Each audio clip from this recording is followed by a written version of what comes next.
Then we see and we look at these Olympic lifting athletes, and that all happens instantaneously. It's one fluid motion. But when you first learn it, it's blocky. You're doing the movement, and then you're doing the next movement, and then you're doing the next movement. And then slowly, as our body realizes that those are connected, the rate coding starts to smooth out, and it starts to be faster and faster between those different movements. Um, Hey everyone, welcome back to A Different Perspective. This is episode 7, and we're back here again with Davin Lau. How you doing today, Davin? I'm doing well, thanks, Cole. How are you?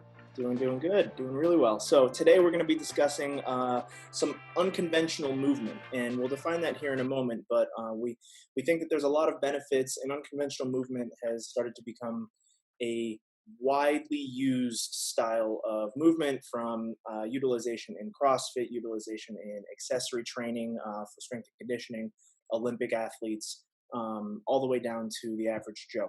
So let's go ahead and kind of dive into a little bit about what unconventional training means. So Davin, when you think about unconventional training, what does that mean to you? Yeah, and this is my personal definition. I think, gosh, anyone could, you ask person to person, it'd be so different. I think unconventional in the sense that with my education and my knowledge of what I was taught, these are things that you don't commonly see in maybe commercial gyms or things you see everyone doing necessarily, right? Or what would be prescribed.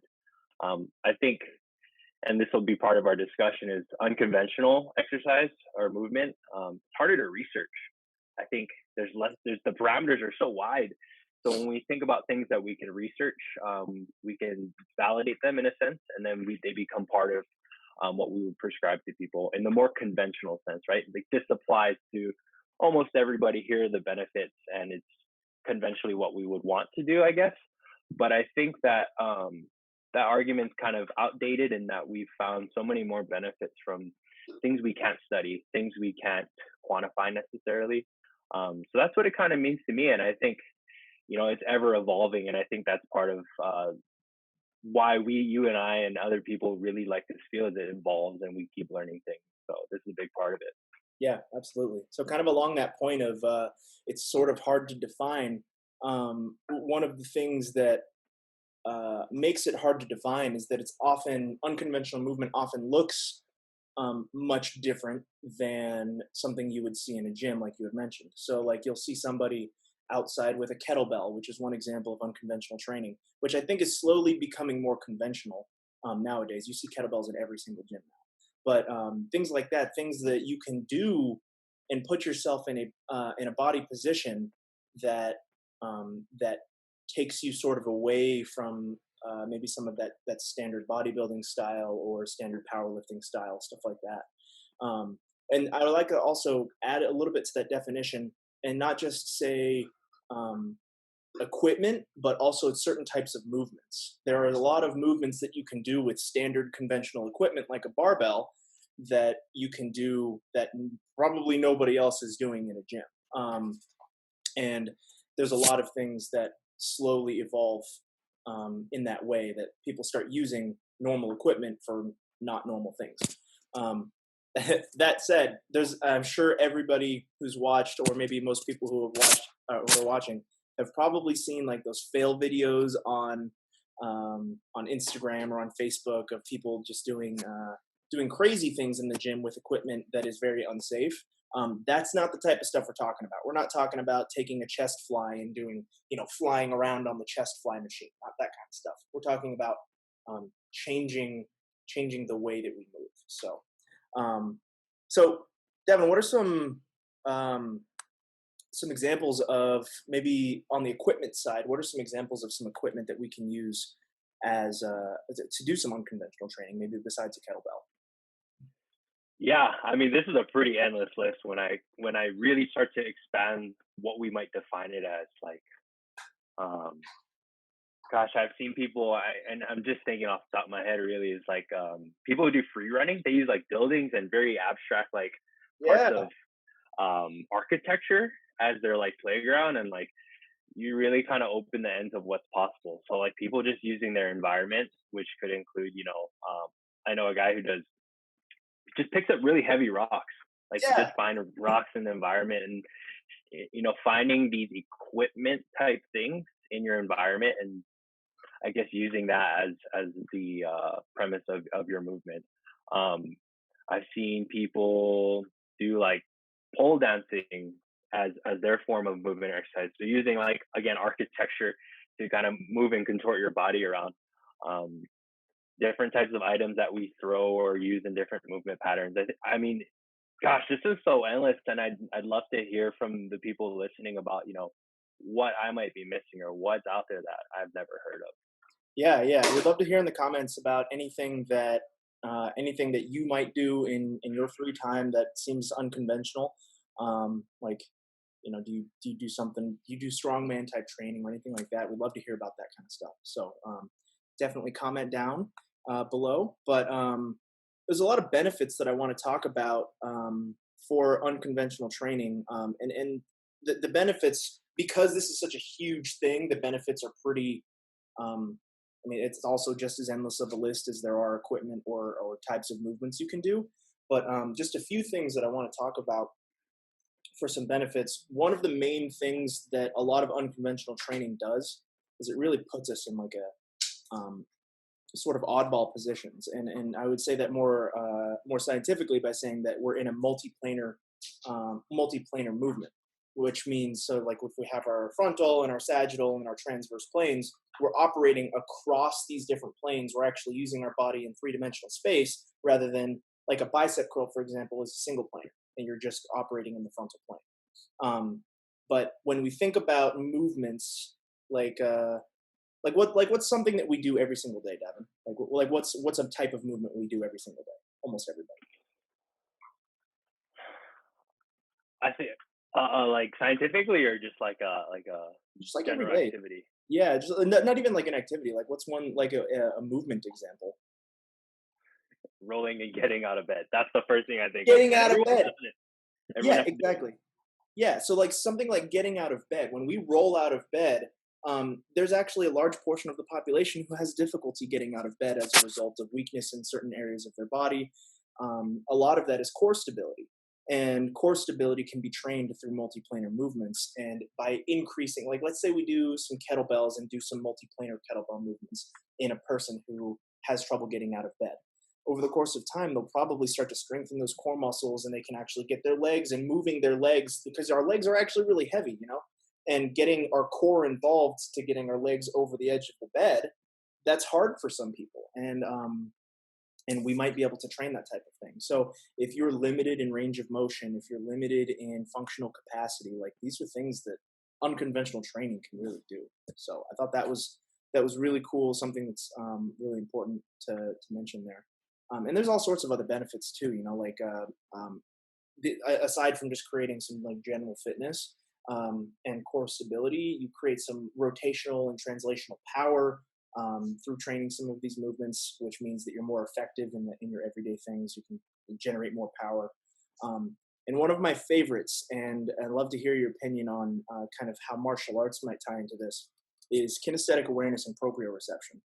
So, for those who don't know what that necessarily means, it means that like um, how aware are we of where our body is in space, and how aware are we of what our body is actually doing where it is in space. And so can you maybe talk a little bit um, about like how martial arts is sort of unconventional and kind of can help with a lot of these things? Yeah, I think martial arts is a great example of um, because it can be done as an individual, with a bag or other equipment, but it's typically done with another individual, and kind of simulating fighting.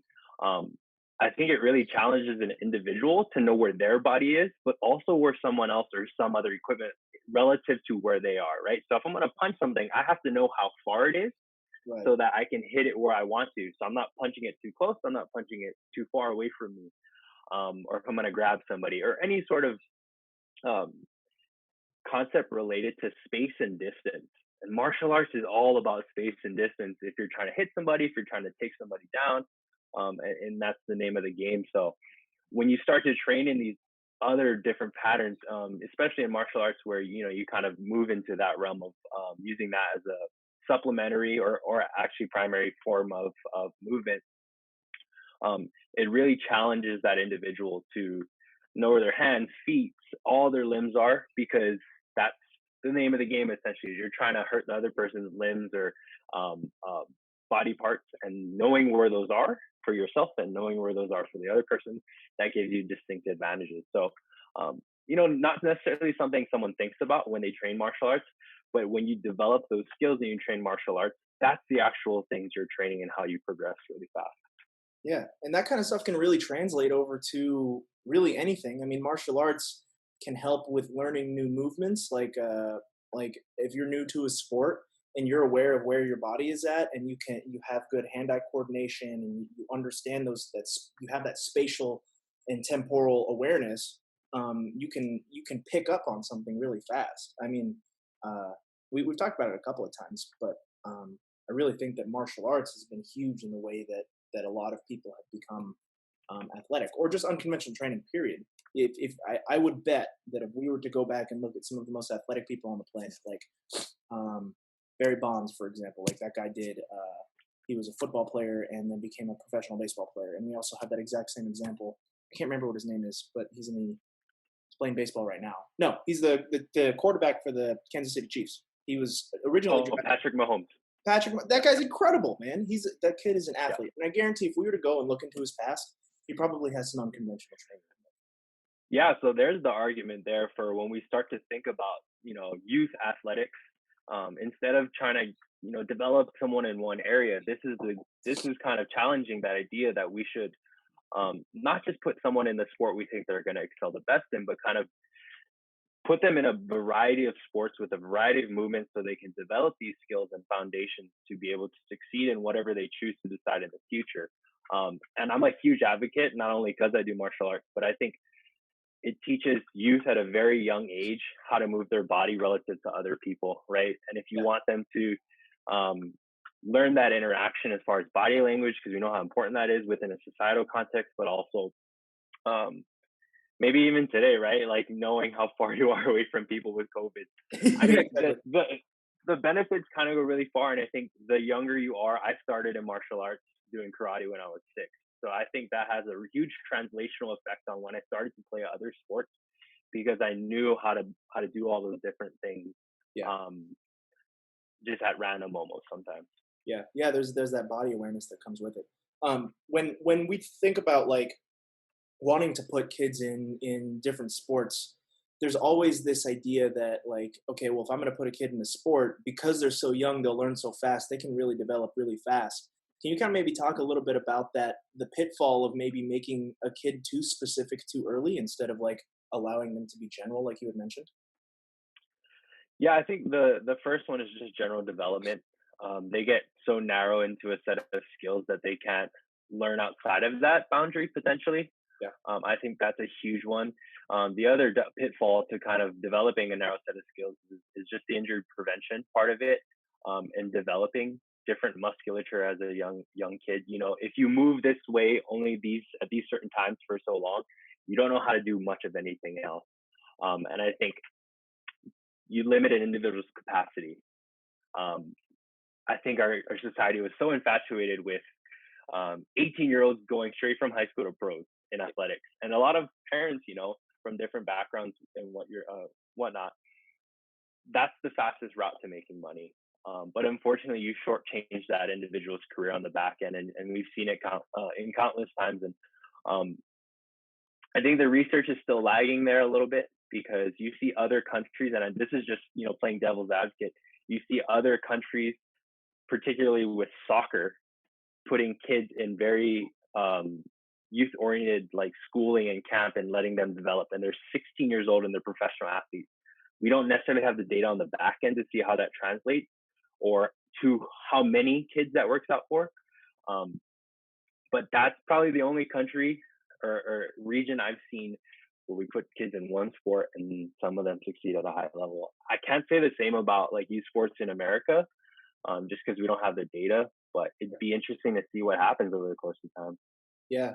And so, kind of on the to tie maybe that idea with the idea of unconventional training. one thing that I think we might be seeing a shift in slowly is the fact that a lot of coaches are starting to understand that putting somebody in one sport places a very specific type of stress on you every single day at practice, and those stresses don't really vary much from sport to from practice to practice. Like a tennis player is always going to have some sort of like lateral stresses. They're always moving laterally, they're always moving, and they're stepping hard. So it's a very plyometric focus.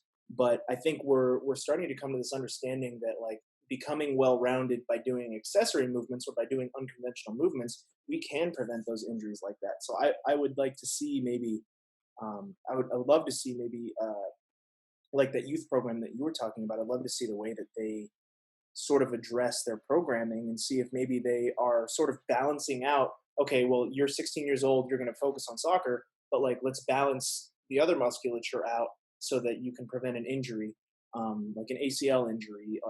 A lot of the time can happen from very specific types of stopping stresses, and like by understanding that and by strength training in other areas to stabilize that area, you can prevent an injury in that way. I would love to see um, programs like that. Unfortunately, a lot of programs they don't really like to leak what they're doing in terms of programming. But like, I would argue that probably there's a lot of successful programs that are doing that as a result of this unconventional training style.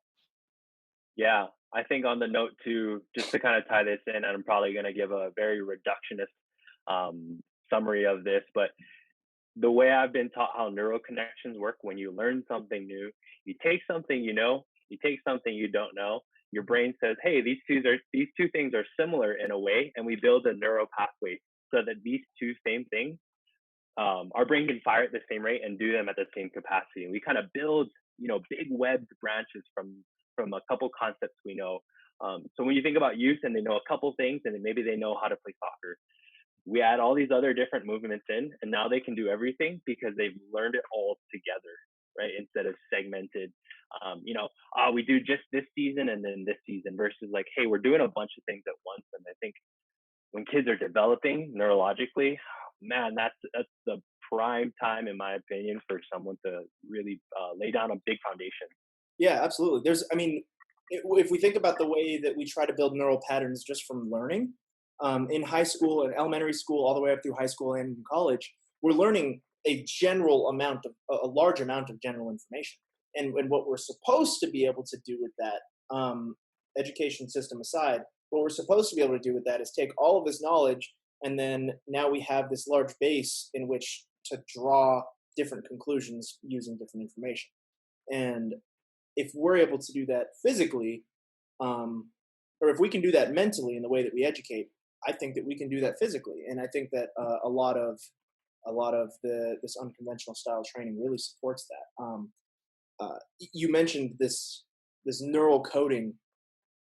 There's a lot of discussion in the plyometrics community about rate coding. Well, not discussion, but it's a core principle of rate coding. It's how fast our body can fire, and maybe anybody. So, like Davin, when you were learning a new movement, like have you like let's say like a power clean. When you were learning the power clean, how did it feel when you first started doing it? Was it smooth? Super awkward, no timing. I didn't have any awareness of what I was doing. Yeah, like so you're like for anybody who's done a power clean, you're lifting it off of the ground, and then you got to get your hips under it, and then you got to doing your high pull, and then your elbows have to come under, and then you're squatting under that. But then we see and we look at these Olympic lifting athletes, and that all happens instantaneously. It's one fluid motion. But when you first learn it, it's blocky. You're doing the movement, and then you're doing the next movement, and then you're doing the next movement. And then slowly, as our body realizes that those are connected, the rate coding starts to smooth out, and it starts to be faster and faster between those different movements. Um, and that is one thing I really think that unconventional training can offer by taking and putting us again in that multiplanar aspect. We're taking muscles that don't usually coordinate with each other, and we're putting them together. Like for example, some mace training. For mace training, I think is probably um, underutilized in a way. But I mean, again, it's unconventional, so there's not a lot of people doing it. But mace training is really cool because you can do all of these overhead swings, and you can even do some isometric stuff with it. But it puts it's got this uneven amount of weight on the end of the stick, and we have to control this. So we're using our core, we're using our legs, our butt, everything is firing all at the same time. So that's just a quick caveat for kind of synthesizing these movements together. And by doing that, you might be able to translate into a better movement. So, um, What would you say for the people who, they know what they like to do for movement?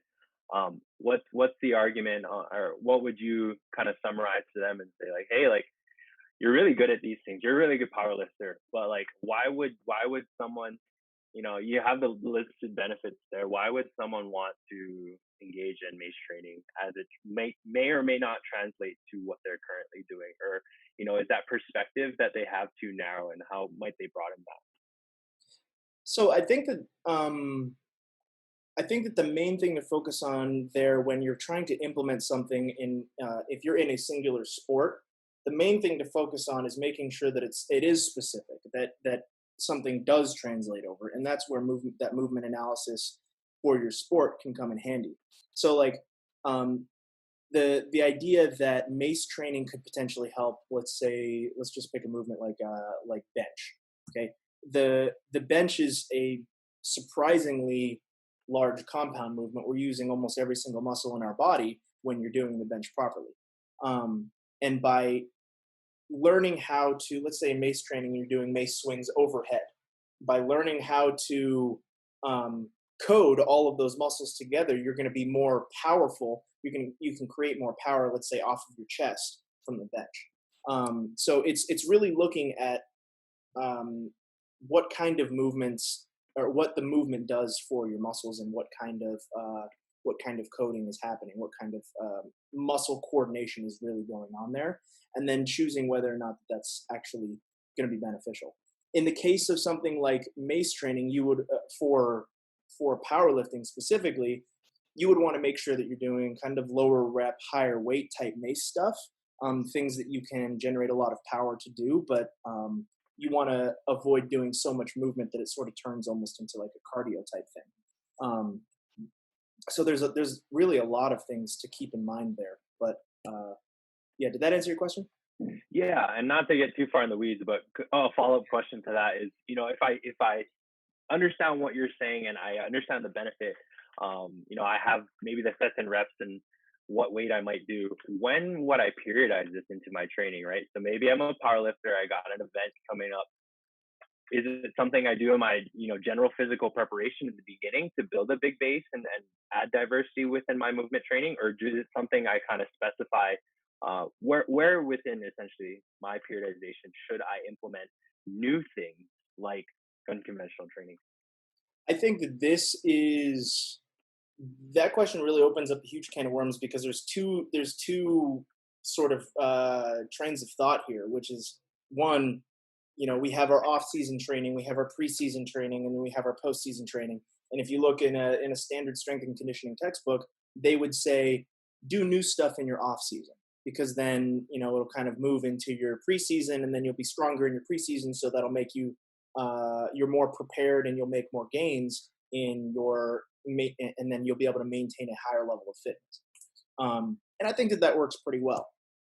But I would say that there's this new style of training that it's sort of not really all that new either, where we're doing new things all the time, maybe with the exception of like a few weeks leading up to a competition. And we're constantly adding in new stimulus, because this new stimulus, again, is going to create these new neural patterns, and will be more physically capable of by creating new neural patterns, you can be more efficient at a higher intensity. So like for example, let's say somebody's doing like a bench press again. So we'll use that bench press example. Somebody's doing a bench press and they're going at maximal effort. One muscle might fail, or a particular muscle coordination might fail in one athlete, but who has only been benching. But then another athlete who has maybe been benching and doing chest flies and doing calisthenics, maybe push-ups here and there, like weighted push-ups. They've been doing weighted dips. they've been using a larger volume of their musculature. They're using more of their neural coding to create tension in that one muscle or the muscles that matter. So they will be able to generate more force. And we see this sort of all over the world, and it's a really popular Russian style of training, and it's called conjugate training. And conjugate training is its own huge beast, but it's basically the idea that like we are supplementing our main movements with other similar movements, things that might translate over, and use the muscles in different ways so that our body is better capable or more efficient at creating different types of patterns.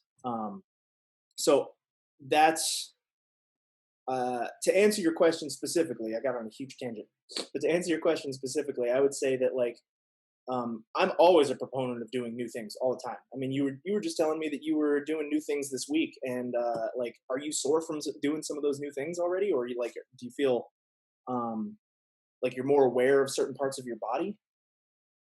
Yeah, absolutely. I think moving in different planes and in combination and neural patterns, that's the fatigue right there. It might not be from musculature sense, but I think my neuromuscular system is trying to recover. Like, wow, you put us under a stress.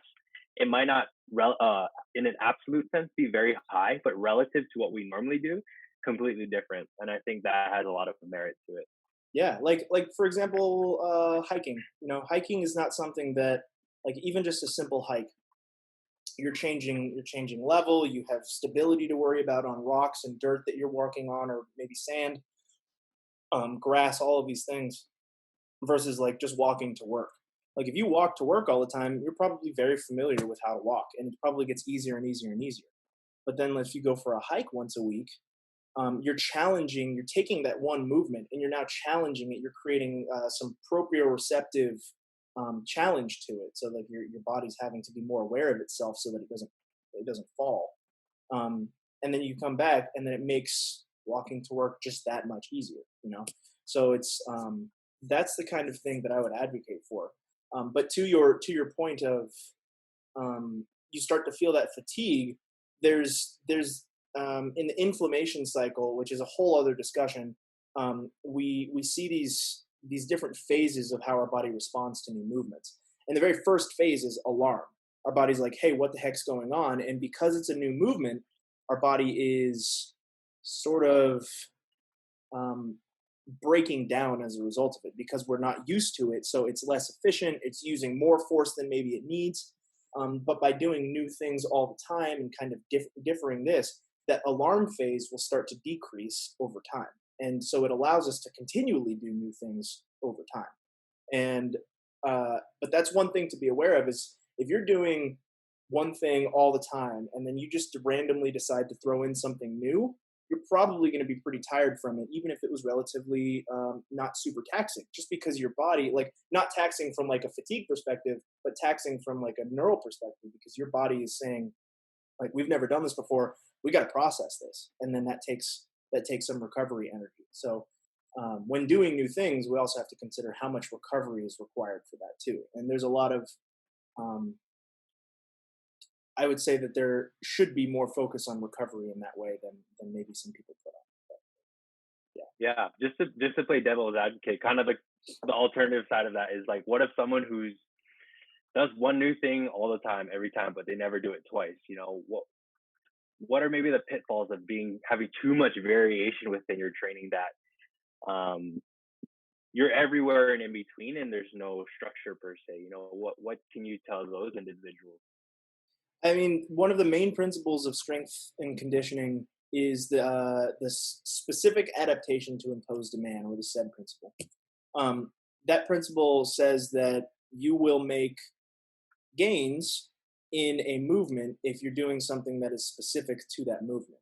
But if you're constantly changing, if you're constantly changing what you're doing every single day and you never do the same thing, you run one day, you cycle the next, you are swimming the following, you do weightlifting on the fourth day, the list goes on. You do kettlebell training later on in the week. Some of those movements might have some translation. You will almost guaranteed get stronger. You will probably get faster. But I would argue that by doing something new every day and not returning to it within a few weeks, you will probably not see any gains, or you will see very, very slow gains in each of those respective movements. So there is a component of periodization, I think, that needs to go there. I mean, have you ever dealt with this with clients or athletes that you work with? Yeah, I think, there's so many tools in the bag. We talked about so many unconventional movements that people, I would say, supplement with typically at a higher level of fitness rather than use that as the basis of, I'm going to do a little bit of everything and that's going to be the substance of how I improve. Um, and I think there's an argument to say, like, you can have that stress imposed with random, right? Random activities and exercises and workouts that change every day with no progression. And you're going to see an increase in your fitness, almost guaranteed, because of stress alone, right? Your body doesn't know what a squat or a deadlift is, or kettlebells or running. Like, it just knows stress, right?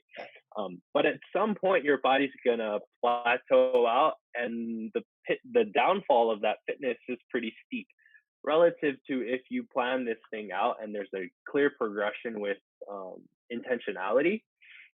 Then you start to see that rise a little bit longer and your decline is a lot less steep over time. So I think that's the argument for being a little bit more consistent with what you're doing, and being maybe more intentional. Yeah, absolutely. So kind of combining randomness with intentionality. The word that we would use there is variability.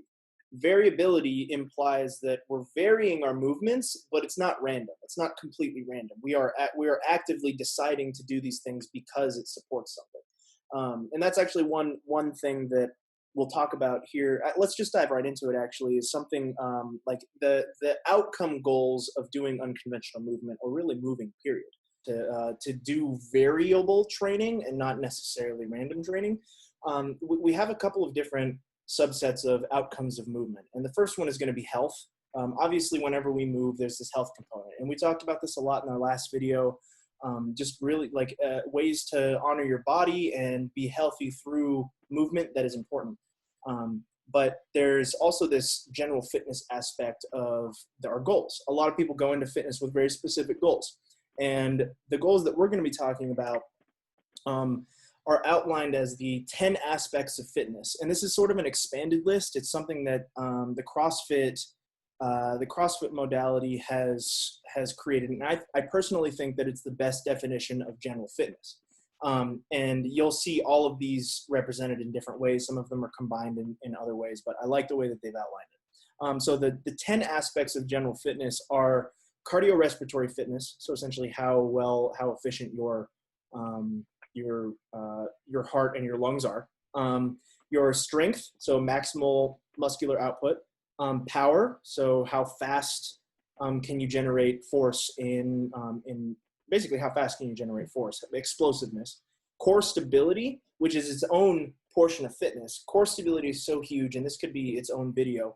But our core is really everything from our nipples to our knees almost. And being able to translate power through our core is really important in any fitness, right? Agility, so it's how fast can we turn and move. Flexibility, which is, I mean, that's pretty self-explanatory. You want to be flexible enough to be able to be functional or to be able to do a specific movement. Balance, so how well can you maintain your balance. Stamina, which is very related to endurance. It's basically like how long can you do a specific movement. Coordination, which is how well can you coordinate those muscles. And then accuracy, which is it's more specific in some places, but it's like how well can you project force into an area that you want it to be projected into. So like for basketball, for example, accuracy and precision are huge. So those are kind of the aspects of general fitness. Would you agree that those are that's pretty like comprehensive, or do you have anything maybe to add for general fitness? Yeah, I think, each one of these things can be accomplished on its own as an individual unit, right? We can target one area of this with one specific type of training or one specific type of movement. And I think, this is a good list for people to assess maybe where their weaknesses are. I think if we lump, physical fitness into one big category that just says it's physical fitness and it's measured by a couple things, that might be too narrow. I think as we can broaden these things out, we can assess the type of movement and training we're doing and seeing, does this exercise, do these exercise choices, do they highlight a lot of these aspects, or do they only narrow in on one, right? And sometimes that can be a good or bad thing, right? If my one thing that I'm narrowing in on is my weakness, perfect. But if I'm kind of weak across the board and I'd like to improve on a lot of things, okay, these are the exercises that are going to benefit me the most, relative to something else that only accomplishes maybe just flexibility. Yoga is an example where you hit a couple of them, but you miss out on a couple. I'm not picking on yoga, just an example. Right. But trying to see, okay, this accomplishes these two things. Where am I going to get the rest of these different aspects? And that's, working with a coach or being able to assess these things based on what the things you normally do, that's where you kind of want to start. Yeah, absolutely. And so the point of bringing these things up, the general fitness aspects, is that if you were to max out all of these parts of your fitness, you would theoretically be capable of almost anything, and you would at least be able to learn just about anything physically. So that's the point, I think, of this general fitness. And you can think of each of these things on like a circle plot, and like you have each of these 10 points on the circle plot, and you have some people have more agility but lower strength. Some people have more strength but less accuracy, or and more accuracy, and then like lower coordination or something like that. But if we can maximize all of these things as different goals, you are generally fit. But not everybody really needs to be generally fit, and that's kind of where the specific aspect of sport can come in. So I think it might be important for somebody who is really just trying to be healthy. So if our outcome is health, then we want to try and broaden the things that we're doing and really encompass all of these aspects of fitness. But if we are an athlete has to sacrifice certain aspects of fitness in order to maximize other aspects of fitness, because they all do feed off of each other. And I would argue that my previous statement of, if we were to maximize all of these aspects of fitness, I honestly would say that that's probably not possible. There is no way to be able to maximize all of those at the exact same time. And that is something that CrossFit claims to be able to do. But I disagree with that as a CrossFitter. But so when we dive into sports specifically, a powerlifter doesn't need to be agile. And if anything, agility can really be a detriment, or not, like training agility can be a detriment if done too much, because it can tax the joints a little bit extra. Another example, maybe for powerlifters or strength athletes, and this is something that I've dove a lot into literature-wise, is the impact of cross-training between endurance athletes and strength athletes. Like if we get a strong man to start running distance, what does that do to their strength? And almost always we see their strength decrease. But we will see their cardiorespiratory fitness increase. So there's a trade-off there. And we really want to keep those things in mind. So if you're looking for maximizing a particular sport or just being generally fit, in both of those cases, you really want to make sure we're working with somebody.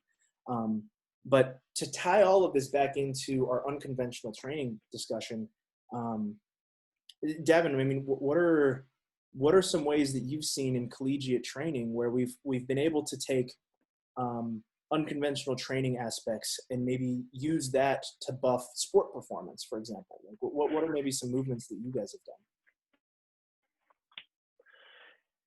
Yeah, I've seen it across a variety of sports where, strength and conditioning is the terminology they use. And in some sports, it plays a larger role in their outcomes and performance. And some we see a little less. Like the skill-based sports, we tend to see it a little less, like in golf, fencing. The strength and conditioning doesn't have the impact as it would maybe in football or basketball or track and field. So you start to see a little bit more variability where the application of what you're doing potentially in a weight room or outside isn't as strong maybe. So you can increase the variability.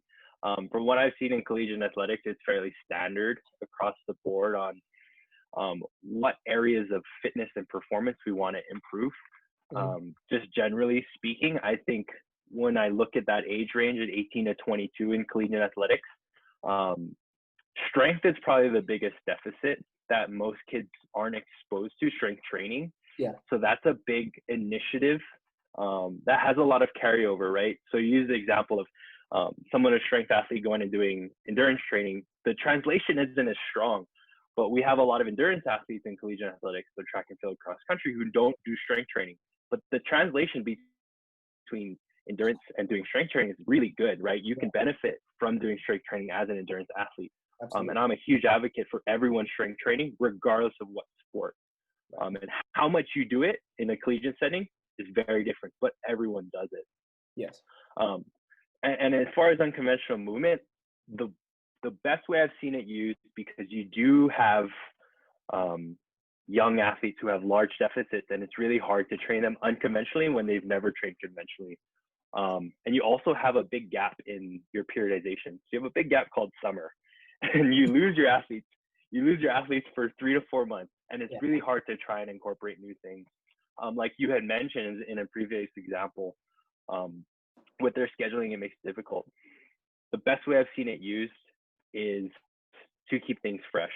To come into the weight room and squat, deadlift, clean every single time, and then go to practice and then go to school gets really boring. Yeah. But I've seen strength coaches use different variations of movement and incorporating different sport within the conditioning.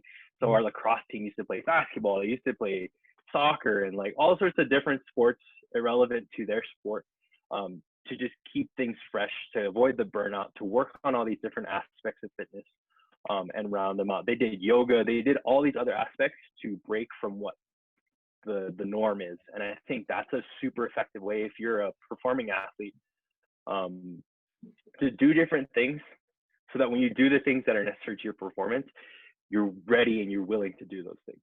Yeah, absolutely. And that kind of even ties into some of our discussion from our last episode, where it's like you want to be careful of that mental aspect of performance, where like these people are really focused, and sometimes you got to defocus, you got to de-stress, and it's a really great thing to know that there are coaches that are implementing these, both for a physical fitness aspect, but also I think that's really great for the mental health of our athletes as well. And I think that's one huge benefit of unconventional training for sure, is that it's usually pretty different than anything that you would do otherwise. And it creates that freshness, like you had mentioned. I really love that. That's really cool. And I would like to think that that's happening at a lot of universities as well, and a lot of high schools and stuff, especially nowadays. You know, it's so much more important that we're getting that variation. Um, so kind of on the back end of this, we do talk a lot about new nutrition, and we've been, we just finished that intuitive eating series. Devin, I'd love you to just kind of cap off this discussion with maybe like considerations, maybe things that we had discussed in our previous in some of our previous episodes about fueling for this type of training, and some things to consider here. Yeah, just thinking about the activity you have at hand or do often, thinking about what's required of it. That's how we're going to want to fuel our bodies, not only in the acute or short term sense, so right before and right after or during, but over the course of a week, over the course of months. And there starts with three principles. I've mentioned these before. First one is adequacy. So making sure you have enough fuel. We use calories as an example of energy units, to make sure you have enough energy to do the event or exercise, and then also recover from it. So if your exercise or movement is highly strenuous, and that could be defined in a numerous amounts of ways, whether by intensity or duration. If it is of the high intensity variety or of the long duration variety, you're going to need more fuel, right? Before, potentially during, and after. So kind of assessing, how am I recovering, right? Is my rate of perceived exertion when I exercise, is it harder or easier? Or like, what are the differences? Asking yourself those simple subjective questions is the first way to figure out, are you eating enough, right? And the general principle is 3 meals, 2 snacks, potentially more per day. We want to stick to that. That's going to be the big base of our pyramid and yield you the most benefit before we start to move into the other things. The other two things. So the second one is timing, right? Timing is going to be super important, not only for performance, but for comfort. I think people forget often, like, I'll be more comfortable if I don't eat, but my performance will suck. If I eat, I'll perform better, but my comfort will suck. So kind of balancing those two, it takes some experimentation and timing. An example I use is when people maybe train underwater or they're doing acrobatic stuff, so they're flipping and their gut is rotating and things of Yeah. that nature. Timing is going to be super important. You know, I'd love for you to eat before, but if it takes, you know, hours for you to digest or feel comfortable and not nauseous, you know, and runners, endurance athletes have this a lot too. You might need to move where you're eating to a certain time of the day so that it benefits you when it comes time to perform. So it's a nice balance between comfort and performance and trying to balance those two things out. Yeah. The last thing is variety. So just varying your diet, and sometimes you need maybe less variety. If you're a strength athlete, you're going to need more carbohydrates. If you're a power athlete, you're going to need more carbohydrates, and the variety might decrease based off your um, resources and whatnot. But just going to advocate for large amounts of variety. And um, gosh, there's so many things you could say within that, but I think the first two are the big ones that a lot of our athletes are missing, and people generally are missing, is getting enough to eat and then making sure you're eating throughout the day. Yeah, absolutely. Thanks, Davin. And there's one other thing that I want to mention, kind of with the unconventional training, and the idea that doing new things. Kind of back to that alarm phase. When you're doing new things, your body's really kind of shocked, and you might need more food, or you might need more variety. You might need a nutrient that you don't. You might have used more magnesium during this activity because your body's less efficient in this activity. So you might need more of something. That's not something that you need to like actively keep track of. Like, oh, I need an extra 10 milligrams of magnesium today. But like by increasing your variety and getting enough food, you will probably be able to fuel yourself. So it is really important that that you keep all of those things in consideration. Yeah, and so like Gavin had mentioned, adequacy, timing, and variety. Keeping those in mind whenever we're eating is probably a great place to start, especially when we're doing new things. So yeah, I think that's about all the time we got for today. So let's go ahead and wrap it up there. But thanks again, Davin. And yeah, if anybody has any questions, please post them in the comments below. We'd love to hear from you. But yeah, we'll see you guys the next week or in a couple of weeks. So. See you guys. Bye, everyone.